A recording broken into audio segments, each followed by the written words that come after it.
مرحبا.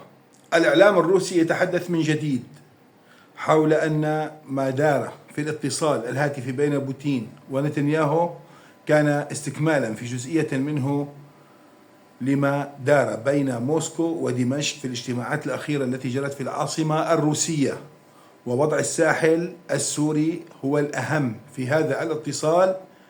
ويصرف الإعلام الروسي كل نظر عن أن هذا الاتصال بين نتنياهو وبوتين تناول البرنامج النووي الإيراني. بالمطلق يؤكد الإعلام بأن ما دار كان حول الساحل السوري وحول الضربات الإسرائيلية على سوريا وإمكانية توقفها مقابل كذا وكذا. دائما حين نقول كذا وكذا يعني يكون المقصود وجود كلام لا نريد قوله ولا نريد الحديث به على الأقل في اللحظة التي نحن فيها.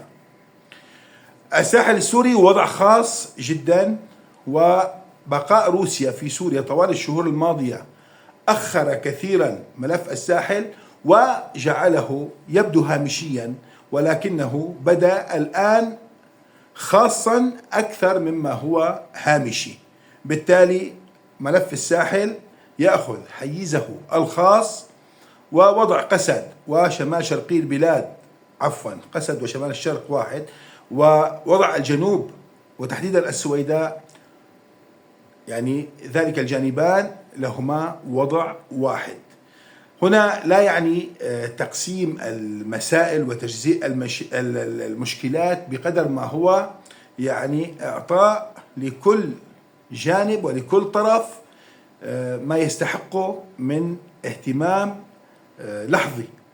الساحل هادئ، الساحل ثبت أنه لا فلول فيه في الشهر الأخير. لو كان هناك فلول لا قاموا واستغلوا انشغال حكومة دمشق بمشكلات السويداء، أو في اليومين الأخيرين الانشغال بملف قسد.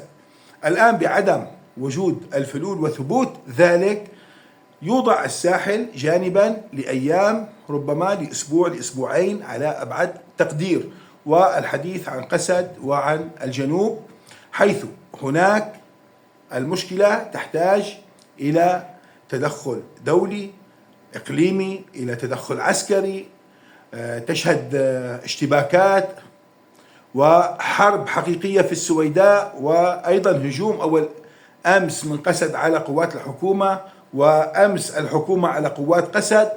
في الساحل الأمر ليس كذلك، فبالتالي يعطى الساحل وضعا خاصا الآن بانتظار الدخول في تفاصيله، في التفاصيل التي تنقل عن الإعلام الروسي ومحللين روس على درجة كبيرة من الأهمية والقرب من مراكز القرار الروسي. فإن الإسرائيلي يفضل بقاء روسيا في الساحل، وأيضا حصول روسيا على النفوذ العسكري في الساحل، ما يعني بشكل من الأشكال أن يكون الساحل السوري تحت حماية الروس. هذا ما يفضله الإسرائيلي. كان الحديث هناك في الفترة الماضية عن نفوذ فرنسي محتمل، لكن اتجاه فرنسا، هذا ما يقوله الروس، اتجاه فرنسا نحو الاعتراف بدولة فلسطينية يجعل الإسرائيليين الآن يتراجعون عن التفاهم مع فرنسا على أي منطقة في سوريا باستثناء التدخل الفرنسي في موضوع قسد، ويفضلون الروس. طبعا الروس سيعترفون بدولة فلسطينية وهم معترفون أصلا، ولكن للروس في هذا الجانب وضع خاص أيضا منذ عقود وعقود طويلة، ويختلفون بذلك عند الإسرائيليين عن الفرنسيين الذين حالهم كحال البريطانيين والألمان، لا يجوز أن يعترفوا بدولة فلسطينية ويزعجوا الإسرائيليين. وكان هناك حديث عن قواعد أمريكية في الساحل السوري وما زال قائما، ويقول الروس اليوم بأن شيئا من هذا تم تناوله بين الروس والإسرائيليين حول قواعد أمريكية على الحدود التركية وفي طرطوس وما إلى هنالك. ولكن ربما هذا كلام روسي طبعا، ربما الإسرائيلي يصل إلى نتيجة بين الروس والأمريكيين بحيث يبقى الروس هنا في الساحل لكبح جماح الأتراك باتجاه المنطقة، وبخاصة بعد خروج بعض الكلام عن يعني نوايا من الأتراك لنشر قوات لهم في الساحل السوري تحت ذريعة إخراج الفصائل المزعجة للأهالي في الساحل وتمركز الأتراك فيه. الإسرائيليون لا يريدون ذلك، ولا يريدون الأتراك أن يتواجدوا في هذه المنطقة، ولا يمكن إزعاج الأتراك إلا بوجود روسي دائم أو طويل الأمد.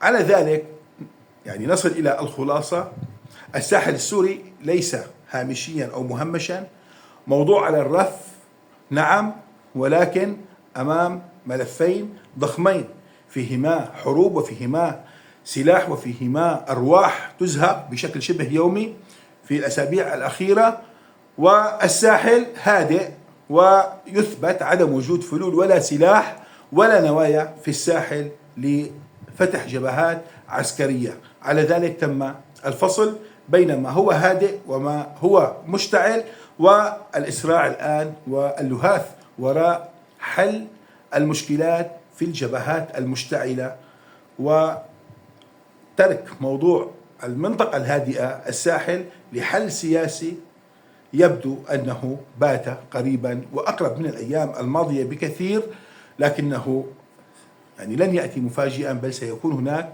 مقدمات لذلك بحيث يستوعب الجميع في دمشق وفي الساحل ما سيحصل من تطورات وتغييرات سياسية وأمنية على الأرض في المنطقة.